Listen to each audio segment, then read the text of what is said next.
প্রিয় শিক্ষার্থী বন্ধুরা, আমরা আজকে ক্যাডেট কলেজ ভর্তির আইডেন্টিফাই দ্য প্রোনাউনটা করব। তো আমরা এটা ষষ্ঠ পার্টের ভিডিওটা আজকে করছি। আমরা পঞ্চম পার্টে প্রোনাউনগুলো নিয়ে আলোচনা করেছি, প্রোনাউন এবং এর ক্লাসিফিকেশন নিয়ে আলোচনা করেছি। তো এখানে আমরা জাস্ট একটু শর্টকাট দেখায় দিই যে এখানে প্রোনাউন আমরা পড়েছিলাম 8 প্রকার, যেমন পার্সোনাল প্রোনাউন যেগুলো ব্যক্তিকেন্দ্রিক, আই, হি, ইউ, ইটটা একটু মনে রাখতে হয় আলাদাভাবে। ডেমনস্ট্রেটিভ প্রোনাউন হলো দিস, দিসের যেটা বহুবচন দিস, দ্যাট আর দোজ। আর ডিস্ট্রিবিউটিভ হলো ভাগ ভাগ করে দেওয়া যেটা ইচ, আইদার, নাইদার, মোটামুটি 3টে জানলে হয়। ইন্টারোগেটিভ প্রোনাউন এগুলো দিয়ে যদি কোয়েশ্চেন করা হয়, কেননা এগুলো আসলে অ্যাডজেক্টিভেও আছে, আমি গত পার্টে দেখিয়েছি, আবার অ্যাডজেক্টিভ আমরা নেক্সট পার্টে আসলে করব বিস্তারিত।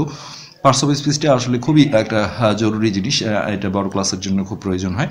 সো হু, হোয়াট, হোম এগুলো দিয়ে কোয়েশ্চেন করা হলে এগুলো ইন্টারোগেটিভ প্রোনাউন হবে।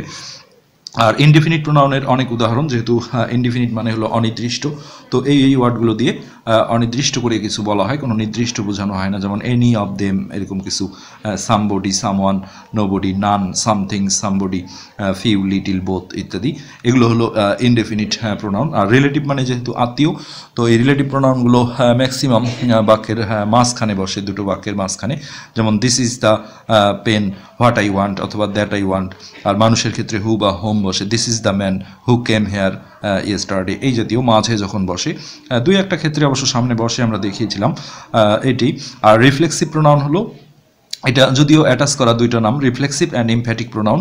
তো আমরা আইডেন্টিফাই প্রোনাউনে আসলে কিন্তু দুটোর মধ্যে একটা নাম লিখবো, কারণ এটা সহ আলাদা করলে আসলে 9টা ভাগ, কিন্তু বেশিরভাগ বই দুটো একসাথে করেছে।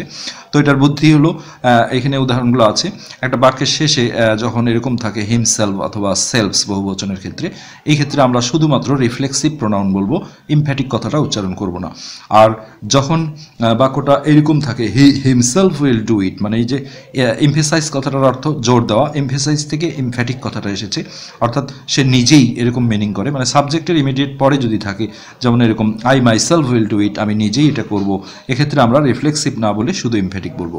তো এই জিনিসটা আমি সারাংশ জাস্ট দেখিয়ে নিলাম। এখন আমরা দেখি এখানে আইডেন্টিফিকেশন প্রোনাউন, কোনটি কোন প্রোনাউন আমি নিচে দাগ দিয়ে রেখেছি, আন্ডারলাইন ওয়ার্ড, এখানে এখন তোমাদের শনাক্ত করতে হবে। তো নাথিং 8টা প্রোনাউনের মধ্যে আমরা একটু আগে দেখলাম যেটা অনির্দিষ্ট করে বলা হয়, কিছু না, আসলে জিনিসটা বোঝা যাচ্ছে না, সামবডি, সামওয়ান, এনি, হ্যাঁ, তো এগুলোকে আমরা ইনডেফিনিট প্রোনাউন হিসেবে শিখেছি, ইনডেফিনিট প্রোনাউন। তারপরে এখানে দিস ইজ দ্য পেন, আমি এখানে দুইটো আন্ডারলাইন করেছি, দিস ইজ দ্য পেন, তাহলে দিস আমরা শিখেছি হলো demonstrative pronoun, demons, demonstra, TRA, demonstrative, TIVE। তো দিস হলো আমাদের ডেমনস্ট্রেটিভ প্রোনাউন। আর এই বাক্যের মাঝখানে আমরা একটু আগে দেখলাম যে আত্মীয়, রিলেটিভ প্রোনাউন বলে এটা, দুইটা বাক্যের মাঝখানে একটা বসে আত্মীয়তা তৈরি করে। তো এখানে দ্যাট হোক আর হুইচ হোক অথবা এখানে হোয়াটও দেওয়া যায়, এইসব ক্ষেত্রে এইটা কিন্তু রিলেটিভ প্রোনাউন হবে, আত্মীয় প্রোনাউন, রিলেটিভ প্রোনাউন। আচ্ছা, নেক্সট আছে দে হেট ওয়ান অ্যানাদার। আমরা লাস্ট হচ্ছে যে 8 নম্বর পয়েন্টে পড়েছিলাম রেসিপ্রোকাল প্রোনাউন। তো এখানে দুইটা উদাহরণ ছিল, একটা ওয়ান অ্যানাদার আর একটা ইচ আদার। তো এখানে একটা ব্যবহারের লিমিটেশন ছিল, সেটা হলো এখানে যদি দুইজন কথাটা উল্লেখ থাকে, দ্য টু বয়েজ, মানে দুই কথাটা যদি বোঝা যায় তাহলে সেখানে ইচ আদার দিতে হয়। আর 2-এর বেশি অর্থাৎ 3, 4 এরকম যদি বলে, অথবা দে দিয়ে বলে, যেটা দুই ক্লিয়ার বোঝা যাচ্ছে না, অনেক হতে পারে, এই জায়গাগুলো ওয়ান অ্যানাদার বসাইতে হয়। তো দুইটাই উদাহরণ, একটা ইচ আদার, একটা হলো ওয়ান অ্যানাদার, এই দুইটাই হলো রেসিপ্রোকাল প্রোনাউন। রেসিপ্রোকাল বানানগুলো অবশ্যই তোমাদের মুখস্থ করা উচিত। তো এটা হলো রেসিপ্রোকাল প্রোনাউন। তারপরে এখানে দেখো আই মাই সেলফ, লাস্টে বাক্যের শেষে সেলফ বা সেলফস থাকলে, যেমন হি কিল্ড হিমসেলফ, এইটাকে আমরা বলেছিলাম রিফ্লেক্সিভ বলবো, যদিও ওখানে নামটা রিফ্লেক্সিভ অ্যান্ড এমফ্যাটিক বলা ছিল, তারপরেও বলা হয়েছিল যেটা আমরা আলাদা করে লিখবো, যদি সাবজেক্টের ইমিডিয়েট পরে এরকম থাকে I my self will do it, মানে হলো আমি নিজেই এটা করব। তো এমফেসাইজ কথাটার অর্থ জোর দেওয়া, সেখান থেকে নামটা এসেছে যে এমফ্যাটিক প্রোনাউন। এইসব ক্ষেত্রে আমরা এটাকে এমফ্যাটিক প্রোনাউন বলবো। তাহলে ফে হলো PH তে ফ হয়, PHATIC, এমফ্যাটিক প্রোনাউন। কিন্তু এই সেলফটা যদি বাক্যের লাস্টে থাকতো, যেটা আমরা দেখিয়েছি এর আগেই, যেখানে আছে বাক্যের লাস্টে আছে, দেখো সাবজেক্টের পরে নেই, এই ক্ষেত্রে কিন্তু আমরা এটাকে রিফ্লেক্সিভ প্রোনাউন বলবো, যদিও ওই দুটো নাম একসাথেই ছিল, reflexive and emphatic. Reflexive, FLEXIVE, reflexive pronoun. এগুলো কিন্তু বিসিএস পরীক্ষায়ও আসে। আচ্ছা, তারপরে আমরা দেখছি each of the boys is present. এখানে একটা রাইট ফর্ম অফ ভার্বসেরও বিষয় আছে, যে ইচ যদি সাবজেক্টে থাকে, এখানে নাউন যতই বহুবচন হোক, এখানে সিঙ্গুলার ভার্ব বসে, সেক্ষেত্রে তোমার সেখানে গিয়ে এটা প্রয়োজন হবে। তো ইচ হলো কি, আলাদা আলাদা ভাগ ভাগ করে দেওয়া, যেটা আমরা মনে রাখার সুবিধার্থে বলেছিলাম ইচ, আইদার, নাইদার, এগুলো ভাগ ভাগ করে দেওয়া। তো ডিস্ট্রিবিউশন কথাটার অর্থ হলো ভাগ করে দেওয়া, সেইটা থেকে নামটা এসেছে distributive pronoun, DISTRI, DISTRIBUTIVE, distributive pronoun.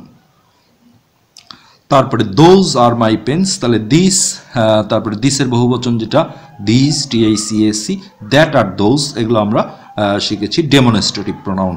তো এগুলার কোনো ভেরিয়েশন নাই, ডেমনস্ট্রেটিভ প্রোনাউন। এগুলো কিন্তু অ্যাডজেক্টিভেও আছে, আমরা এটা দেখিয়েছি, আবার অ্যাডজেক্টিভে আমরা দেখাবো যে এগুলোর ইমিডিয়েট পরে যদি কোনো নাউন থাকে, যেমন দোজ পেন্স, এরকম মানে মাঝে আর কিছুই নেই, তখন কিন্তু এগুলো অ্যাডজেক্টিভ হয়ে যায়। তো আমরা 8 নম্বরে দেখি this is the pen, this is the man who came here. এটাই হলো সেই লোক। দেখো, হু আমরা ইন্টারোগেটিভ প্রোনাউনে পড়েছি, কিন্তু হু দিয়ে কোয়েশ্চেন করলে তখন হবে ইন্টারোগেটিভ প্রোনাউন। আর যখন এরকম আত্মীয়তা করবে দুটো বাক্যের মাঝখানে বসে, তখন এটা কিন্তু রিলেটিভ প্রোনাউন বলতে হবে। রিলেটিভ, আত্মীয়, রিলেটিভ প্রোনাউন। আচ্ছা, নেক্সট 9 নম্বরে হু আর ইউ। আমি ইচ্ছে করে পাশে এই বাক্যটা নিয়েছি। যখন হু দিয়ে আবার প্রশ্ন করা হচ্ছে, তখন কিন্তু এটাকে আমরা বলবো ইন্টারোগেটিভ প্রোনাউন, প্রশ্নবোধক। ইন্টারোগেটিভ, যে 8টা ভাগ ছিল তার মধ্যে একটা ইন্টারোগেটিভ প্রোনাউন। এইভাবেই আমরা প্রোনাউনগুলো শনাক্ত করব। নেক্সট এই পাতায় আমার কিছু আছে, এগুলো আসলে বলে শেষ করা যাবে না, এগুলো অসংখ্য হতে পারে। আমরা পরের পার্টে যে অ্যাডজেক্টিভ নিয়ে আলোচনা করব, তোমরা পার্টগুলো আসলে নিয়মিত দেখবা। 10 নম্বর যেটা, সেটা হলো one of the friends lives in Dhaka. এখানেও দেখো ইচের মতো সাবজেক্টটা যদি ওয়ান থাকে, তাহলে এটা সিঙ্গুলার ধরতে হয়। এখানে ফ্রেন্ডস থেকেও লাভ নেই, এই জন্য ভার্বের সাথে থার্ড পার্সন সিঙ্গুলার এসও যুক্ত হয়েছে। তো এটা অনির্দিষ্ট করে বলা, হ্যাঁ, সামবডি, সামওয়ান, এনি, ওয়ান, এগুলোকে হচ্ছে যে ইনডেফিনিট প্রোনাউন বলা হয়, কারণ ইনডেফিনিট কথাটার অর্থ হলো অনির্দিষ্ট। INDEFINITE, indefinite pronoun. নেক্সট হলো এই একটা আমি উদাহরণ নিয়েছি, দেখো, what is done can not be undone. এই যে বাক্যটা, এইখানে হোয়াট কিন্তু একেবারে সামনে থেকে আত্মীয়তা তৈরি করে দিয়েছে। এই যে হোয়াট ইজ ডান, এই পুরো বাক্যটা বি আনডান। সবসময় যে রিলেটিভ প্রোনাউন মাঝখানে থাকবে তা কিন্তু না, এই ভুলটা ভাঙানোর জন্যই। তবে বেশিরভাগ 98% মাঝে থাকে, হ্যাঁ। আর এই সামনেও কখনো থাকতে পারে, যেহেতু এটা দিয়ে কোনো কোয়েশ্চেন করা হয়নি, তখনই তোমরা চিন্তা করবা যে এটা নিশ্চয়ই রিলেটিভ প্রোনাউনই হবে। কেননা হোয়াট হইলে প্রোনাউনের মধ্যে অ্যাডজেক্টিভও আছে, যদি হোয়াটের পরে ডাইরেক্ট নাউন থাকে, what class do you read in, এরকম, তখন অ্যাডজেক্টিভ হয়ে যাবে। কিন্তু নর্মালি হোয়াট ইন্টারোগেটিভ প্রোনাউন, আর না হলে রিলেটিভ প্রোনাউন হবে। যদি কোয়েশ্চেন করা হয় প্রশ্ন, তাহলে ইন্টারোগেটিভ হবে। আর নর্মালি যখন দেখবা যে না কোয়েশ্চেন করা হয়নি, সেটা বাক্যের মাঝে থাক, this is the pen, what I want, এরকম হতে পারে, অথবা সামনে থেকেও হতে পারে, সেক্ষেত্রে এটা রিলেটিভ প্রোনাউন হবে। এই হলো এটার ব্যাখ্যা গেল। আচ্ছা, 12 নম্বর, the two boys love each other. ইতিপূর্বে আমরা দেখেছি যে ইচ আদার আর ওয়ান অ্যানাদার দুটোই শুধু আমাদের রেসিপ্রোকাল প্রোনাউনের উদাহরণ ছিল। Reciprocal pronoun. তো ওইখানে ব্যবহারের লিমিটেশনটা আমরা একটু আগে আলোচনা করেছি ওই পাতায়, যে এখানে দুইজন কথাটা উল্লেখ থাকলে ইচ আদার থাকে, এটাও শূন্যস্থানে কখনো দিতে পারে, যেটা এখানে কোনটা বসবে। আবার যদি 2 না দিয়ে 3, 4, 5 এরকম সংখ্যা দেয়, অথবা দিয়ে বলে, যেখানে 2 বোঝা যাবে না সোজা কথা, সেইখানে কিন্তু ওয়ান অ্যানাদার বসাইতে হবে, যদিও দুটোই reciprocal pronoun. Neither of them is present, তাহলে আইদার, ইচ, আইদার, নাইদার, এই তিনটা তোমরা মনে রাখবা, ভাগ ভাগ করে দেওয়া, অর্থাৎ ডিস্ট্রিবিউটিভ প্রোনাউন। কেননা ডিস্ট্রিবিউশন কথাটার অর্থ কি, ভাগ করে দেওয়া, তাহলে ডিস্ট্রিবিউটিভ প্রোনাউন। যেটা ভাগ ভাগ করে দেয়। এখানে মানে যেটা বোঝাচ্ছে যে তাদের মধ্যে কি কেউ না, এরকম কেউ উপস্থিত থাকবে না। এখানেও দেখো আইদার, নাইদার, ইচ এগুলোর সাথে সিঙ্গুলার সাহায্যকারী ভার্ব বসে। এখানে আমরা হোয়াট দিয়ে একটা কোশ্চেন করেছি, হোয়াট ইজ ইউর নেম। তো এখানে যেহেতু প্রশ্ন করা হয়েছে তাহলে হোয়াট ভিতরে থাকলে অথবা যেটাই হোক কোশ্চেন করা না হলে, যেটা আমরা এই বাক্যেও দেখেছি, তখন রিলেটিভ প্রোনাউন হবে। আর যদি কোশ্চেন করা হয় তখন কিন্তু হোয়াটটা ইন্টারোগেটিভ প্রোনাউন বলতে হবে। তাহলে ইন্টারোগেটিভ প্রোনাউন। এইভাবেই জিনিসগুলো শনাক্ত করতে হবে। তার আগে তোমাদের 8টা নাম সঠিকভাবে জানতে হবে। এভরিবডি, এটা অনির্দিষ্ট করে বলা হয় যে এভরিবডি, প্রত্যেকে, এভরিবডি, এভরিওয়ান, নান, এনি, এগুলোকে আমরা বলি ইনডেফিনিট প্রোনাউন, অর্থাৎ অনির্দিষ্ট, ইনডেফিনিট প্রোনাউন। প্রোনাউনের আসলে ভাগটা বেশি, তো 8টা ভাগ, এই জন্য মাথায় বেশি রাখতে হয়। তারপরে এখানে আমরা 2টা দাগ দিয়েছি। দিস ইজ দ্য পেন, তাহলে দিস নর্মালি যদি অ্যাডজেক্টিভ হয়, যখন দিসের পরে নাউন থাকবে, যেমন দিস পেন এরকম। আর নর্মালি দিস যখন প্রোনাউনের কাজ করবে, এরকম ইজের আগে থাকবে, তখন এটা ডেমনস্ট্রেটিভ প্রোনাউন। ডেমনস্ট্রেটিভ প্রোনাউনটা আমরা লিখলাম না। আর এখানে হুইচটা দেখো একটা আত্মীয়তা তৈরি করে দিয়েছে যে এটাই হলো সেই কলম। এখানে হুইচ হতে পারে, হোয়াট হতে পারে, এই জাতীয় ওয়ার্ডগুলো হতে পারে, দ্যাটও হয় এখানে। সেক্ষেত্রে এইটাকে আমরা বলবো রিলেটিভ প্রোনাউন, অর্থাৎ আত্মীয়, এটা রিলেটিভ প্রোনাউন। তারপরে 17 নম্বর ছিল শি কুকড হারসেলফ। তাহলে বাক্যের শেষে যদি আমরা দেখি সেলফ বা সেলফস আছে, তাহলে এটাকে আমরা বলেছিলাম রিফ্লেক্সিভ প্রোনাউন, রিফ্লেক্সিভ প্রোনাউন। কিন্তু এটা আমরা ইতিপূর্বে দেখেছি রিফ্লেক্সিভের নামের সাথে 2টা নাম জয়েন করা আছে, রিফ্লেক্সিভ অ্যান্ড এমফ্যাটিক প্রোনাউন। কিন্তু আমরা আলাদা করেই লিখব, ওয়ার্ডের শেষে, বাক্যের শেষে যদি সেলফ বা সেলফস থাকে তাহলে রিফ্লেক্সিভ। আর এই সাবজেক্টের ইমিডিয়েট পরে যদি বলে শি, যেমন শি হারসেলফ কুকড, সে নিজেই রান্না করেছিল, মানে সাবজেক্টের ইমিডিয়েট পরে সেলফ বা সেলফস থাকলে তখন কিন্তু আমরা এমফ্যাটিক প্রোনাউন বলবো।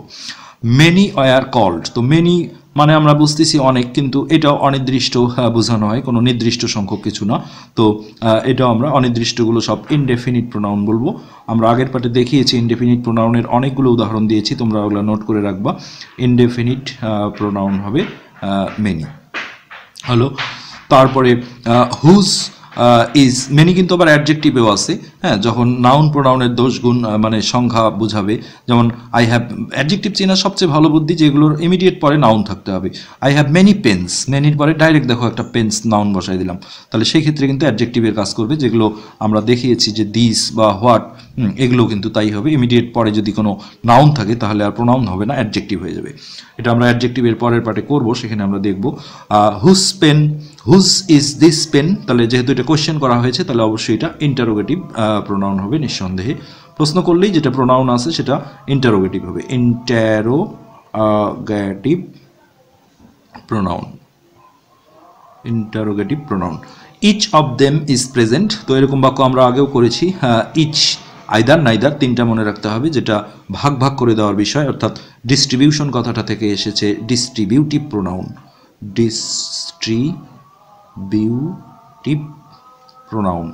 আর এটাও আমরা আগে বলেছি যে ইচ, এনি অথবা ওয়ান এরকম সাবজেক্ট থাকলে ভার্বটা কিন্তু রাইট ফর্ম অফ ভার্বসের দরকার হবে, সিঙ্গুলার সাহায্যকারী ভার্বগুলো বসে। প্রিন্সিপাল ভার্ব থাকলে ভার্বের সাথে এসিএস যুক্ত হবে, যেহেতু এটা সিঙ্গুলার ধরতে হয়। তো আমরা আজকের পার্ট এখানেই শেষ করলাম। আমি রিকোয়েস্ট করব যারা চ্যানেলটা সাবস্ক্রাইব করনি তারা সাবস্ক্রাইব করবে। আমরা এর পর্বে নিয়মিত পরের পার্টে আমরা অবশ্যই অ্যাডজেক্টিভ নিয়ে আলোচনা করব, অ্যাডজেক্টিভের ক্লাসিফিকেশনগুলো।